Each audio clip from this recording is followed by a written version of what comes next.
Shalom teman-teman semuanya. Aku merasa ini adalah salah satu renungan yang sangat amat penting yang Tuhan titipkan buat setiap dari kita dengar. Maka itu kalau bisa kita dengerin sampai full yuk. Aku percaya ini akan mengubah kehidupan kamu. Mari kita mulai dan doa terlebih dahulu. Bapak yang baik, kami bersyukur banget hari ini kami memiliki kesempatan kembali untuk dengar renungan firman ini. Bantu kami untuk sungguh paham, sungguh mengerti. Kami minta tuntunan Roh Kudus supaya kami bisa sungguh-sungguh menangkap firman ini agar berakar, bertumbuh dan berbuah di dalam hidup kami. Roh Kudus, biarlah Engkau yang ambil alih, pakai hamba-Mu agar setiap yang keluar dari mulut, hati, pikirannya sungguh-sungguh bisa memberkati kami semua. Di dalam nama Tuhan Yesus, kami anak-Mu, kami siap mendengarkan-Mu.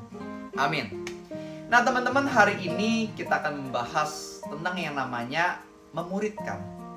Mungkin ini bukanlah topik yang disukai oleh banyak orang, karena banyak orang cuma pengennya belajar sesuatu tentang menang atas kekhawatiran, atau mungkin bagaimana diberkati Tuhan, dan itu semua baik tentunya. Itu semua juga firman bagi setiap dari kita. Tapi pemuritan ini adalah renungan atau firman yang suka dilupakan. Banyak orang lebih sukanya ya dapat sesuatu, tapi memuridkan atau anggapnya mulai melayani. Banyak orang yang masih males. Dan makanya hari ini aku merasa Tuhan titipkan itu di hatiku buat aku ingetin setiap dari kita lagi, termasuk diriku sendiri. Teman-teman, dulu aku berpikir, oh ya udah pelayanan aku dipanggil buat berkhotbah. Jadi dipanggil kemana ya aku khotbah aja.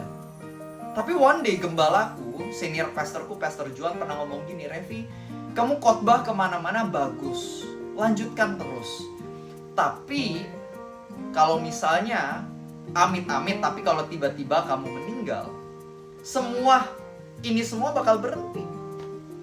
Maka itu penting sekali yang namanya pemuritan. Kamu bikin yang namanya mungkin semacam komsel, komunitas, dan ada orang-orang yang kamu sungguh-sungguh fokus muridkan mereka, supaya nanti mereka bisa menjadi dalam tanda kutip revi-revi lainnya.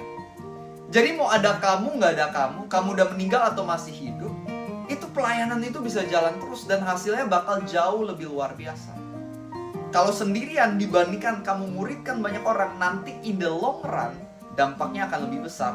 Kalau misalnya kamu itu udah terlebih dahulu memuridkan murid-murid yang jadi pengikut Tuhan Yesus yang luar biasa. Ya, gembalaku ngingetin kayak Tuhan Yesus aja, sepanjang dia pelayanan cuma 3,5 tahun di atas bumi, tapi dampaknya hari ini kita bisa rasakan dengan luar biasa. Banyak banget pengikut Tuhan Yesus hari ini, padahal pelayanannya di atas bumi waktu itu cuma 3,5 tahun loh. Kok bisa? Karena Tuhan Yesus bukan cuma ngajar, tapi dia memuridkan. Ada 12 murid yang dia tuh benar-benar fokus memuridkan mereka. Sehingga setelah Tuhan Yesus naik ke atas surga, itu 12 murid Tuhan Yesus luar biasa mereka melayaninya. Sama halnya harusnya dalam kehidupan setiap dari kita. Mulai, ayo memimpin komunitas, atau ya nggak perlu mimpin komunitas, tapi kamu punya teman ya kamu sungguh-sungguh spend time buat telepon dia, ajak ngobrol dia, ajak dia pelayanan bersama. Nah itulah arti dari pemuritan. Simpelnya gini, aku kasih 4 langkah sangat amat simple. Yang pertama adalah invite. Kayak Tuhan Yesus aja kan invite, come and follow me. Ikut aku. Invite dulu aja. Bro ikut yuk gereja. Bro ikut yuk komunitas rohani. Ajak aja dulu, invite. Banyak orang yang gak ikut karena gak pernah di-invite. Aku kasih sedikit perumpamaan. Misalnya, kamu buka restoran baru, kamu gak ajak temenmu si Budi kemungkinan datang nggak? Ya enggak. Tapi anggap kamu buka restoran baru dan kamu ajak si Bud, aku ada buka restoran baru nih, datang yuk. Kemungkinan dia akan datang untuk cobain akan jauh lebih tinggi, bener kan? Nah sama, ajak temenmu itu ke gereja atau komunitas. Dia mau datang atau nggak datang, ya terserah, itu pilihan dia nanti ya. Tapi setidaknya kamu udah ajak dulu, invite. Yang kedua adalah listen. Sebelum teach, listen dulu. Kamu dengerin kisah hidup mereka. Jangan dia baru datang langsung dihajar kebenaran. Kadang itu bisa jadi pressure, bikin dia gak nyaman dan gak mau datang lagi. Makanya lebih baik yang kita lakukan adalah listen dulu. Dengerin kisah hidupnya, tantangannya, masalahnya, insecure di hatinya, backgroundnya. Kita dengerin aja. Jadi teman yang baik yang mau dengerin keluh kesah dia. Baru setelah itu teach, kita ajarin kebenaran. Kita terima dia apa adanya, tapi kita tidak membiarkan dia apa adanya. Kita pengen dia menjadi pribadi yang lebih baik, kita ajarin kebenaran. Tapi tentu ketika mengajarkan full of grace and truth ya. Bukan cuma kasih kebenaran, tapi kita pikirin cara ngomong kalimat ini gimana ya supaya dia bisa menerima dengan lebih baik. Habis itu apa yang terakhir adalah delegate. Yang keempat delegate. Kita kasih yang namanya kepercayaan. Kita ajak dia untuk melayani bersama. Bro, kita melayani yuk. Bro, biasa kan komsel yang mimpin gua. Boleh nggak hari ini kamu coba yang mimpin diskusi, kamu yang sharing. Jadi kita kasih kepercayaan untuk dia mulai melayani. Ketika kita ngajakin dia melayani dan dia mulai lakukan, di situ dia mulai terbiasa untuk melayani dan kemungkinan dia juga mulai bisa melakukannya di dalam keseharian hidupnya. Ya, jangan sampai dia cuma jadi orang yang kita ajar, tapi cuma belajar doang. Belajar bagus, tapi dia harus berkembang, bukan jadi orang yang tahu kebenaran tapi bisa menerapkan kebenaran. Supaya nantinya dia juga bisa memuridkan orang lain. Ya, tujuan kita kan memuridkan orang supaya dia bisa memuridkan orang lain juga. Ya. Nah, ini adalah hal-hal yang harus kita perhatikan di dalam kita memimpin, memuridkan orang lain. Dan jangan lupa, sebelum kita memuridkan orang lain, kita harus terlebih dahulu dimuridkan. Saya sampai hari ini tetap punya mentor-mentor. Ada Pastor Juan Mogi, mentor saya. Ada Pak Haryanto Kandani, ada Pastor Hendy namanya di gereja saya, Pastor Vanda. Saya biasanya dengerin masukan mereka.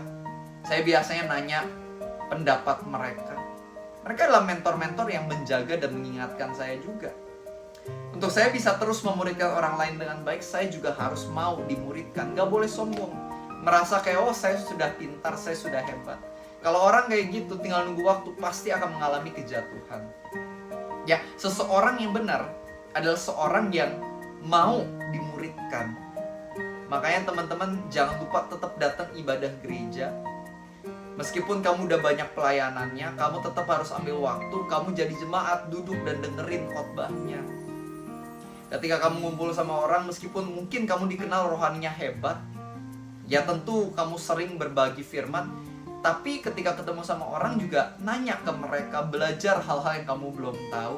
Dan ketika mereka kasih masukan, ya jangan tersinggung, melainkan coba merenung. Ada nggak ya hal-hal yang dalam hidupku ini yang bisa diperbaiki? Seorang pemimpin yang hebat adalah dia yang memuridkan dan juga dimuridkan. Dua hal ini adalah sesuatu yang terus kita jalani sampai akhir kehidupan kita. Lead like Jesus. Teman-teman, bahkan Billy Graham pun, seorang yang terkenal sebagai salah satu penginjil terhebat di sepanjang sejarah Amerika Serikat. Dia mengatakan bahwa jika dia bisa mengulang kembali pelayanannya, dia bilang dia bakal fokus memuridkan 12 orang. Karena dulu sepanjang dia hidup yang dilakukan adalah penginjilan KKR ke kota-kota. Dan itu dampaknya luar biasa. Tapi dia bilang, saya rasa dampaknya bisa lebih lagi kalau misalnya saya ada memuridkan 12 orang. Sehingga pelayanan saya bisa terus berlanjut dengan luar biasa. Ayo mulai hari ini kita mulai memuridkan. Ini bukan tentang bisa atau nggak bisa, tapi mau atau nggak mau. Tuhan bisa pakai semua orang yang mau. Dia akan memampukan orang-orang yang mau. So how about you? Bagaimana dengan kamu? Apakah setelah dengar firman ini kamu berpikir ya udahlah, ini adalah firman buat ketua komsel, ketua youth aku? Atau kamu mengatakan ini adalah firman bagiku juga? Aku mau mulai memuridkan. Karena inilah amanat agung dari Tuhan bagi setiap dari kita. Pergilah dan jadikanlah seluruh bangsa murid. Baptislah mereka dalam nama Bapa, Anak, dan Roh Kudus. Dan ajarkanlah mereka segala sesuatu yang telah kuajarkan kepada kamu. Dan ketahuilah bahwa aku menyertaimu sampai kepada akhir zaman. Itulah yang dikatakan oleh Matius 28 ayat 18-20. Tuhan beserta kita dengan satu tujuan, yaitu supaya kita memuridkan, supaya orang mengenal dan mengerti apa yang Tuhan Yesus mau ajarkan bagi hidup mereka. Amin. Mari kita tutup dalam doa. Tuhan Yesus, kami bersyukur banget untuk diingatkan kembali soal amanat agung yang penting ini. Kami gak pengen menjadi orang-orang Kristen yang cuman konsumtif, pengen diberkati Tuhan. Kami pengen mulai menjadi berkat, kami pengen jadi saluran berkat Tuhan bagi sesama. Bantu kami ya Tuhan, agar firman ini gak sekedar menjadi sesuatu yang kami tahu, tapi kami sungguh-sungguh mulai mempraktekkannya di dalam keseharian hidup kami, ketika di keluarga, di pergaulan pertemanan, gereja. Bantu kami Tuhan, supaya kami bisa memuridkan banyak orang. Mungkin ada Ada beberapa di antara kami yang masih bingung gimana caranya. Tapi kami percaya kami bakal mengalami pembelajaran selagi kami melakukannya. Tolong tuntun kami Roh Kudus sedikit demi sedikit supaya kami menjadi para pemurid-pemurid yang handal. Supaya banyak orang bisa diberkati, diubahkan, dan diselamatkan lewat pelayanan kami. Kami percaya ada begitu banyak hal yang Tuhan sediakan buat hidup kami dan melalui hidup kami. Kami serahkan hidup kami 100% hanya ke dalam tangan-Mu. Di dalam nama Tuhan Yesus, semua yang percaya kita sama-sama katakan, amin. Thank you teman-teman udah mau dengar renungan firman hari ini. Dan jangan lupa, kalau kalian pengen bisa memberkati keluarga dan teman-teman, kalian bisa melakukan dengan hal sesederhana.